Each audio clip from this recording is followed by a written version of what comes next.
పరిశుద్ధ గ్రంథం ఛానల్ వీక్షిస్తున్న ప్రతి ఒక్కరిని దేవుని పేరిట వందనాలు తెలియజేసుకుంటున్నాం. ప్రేమ, సంతోషము, సమాధానం సదా మీకు తోడేండి నడిపించిన గాక. నిన్నటి దినాన కీర్తన గ్రంథం 69వ అధ్యాయం చదువుకున్నాం. ఈరోజు కీర్తన గ్రంథం 70వ అధ్యాయం చదువుకుందాం. దేవా, నన్ను విడిపించుటకు త్వరగా రమ్ము. యెహోవా, నా సహాయమునకు త్వరగా రమ్ము. నా ప్రాణము తీయగోరువారు సిగ్గుపడి అవమానమొందుదురుగాక.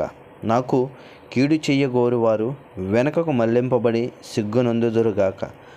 ఆహాహా అని పలుకువారు తమకు కలిగిన అవమానమును చూచి విస్మయమొందుదురుగాక.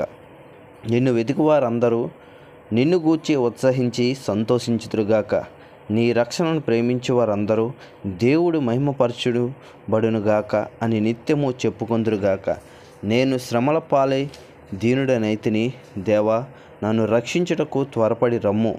నా సహాయమునకు నీవే రక్షణకర్తవు, నీవే యెహోవా, ఆలస్యము చెయ్యకుమి. ఇంతటితో కీర్తన గ్రంథం 70వ అధ్యాయం పూర్తయింది. రేపటి దినాన్న కీర్తన గ్రంథం 71వ అధ్యాయం చదువుకుందాం. ప్రేమ, సంతోషము, సమాధానం సదా మీకు తోడేంటి నడిపించును గాక. ఆమెన్.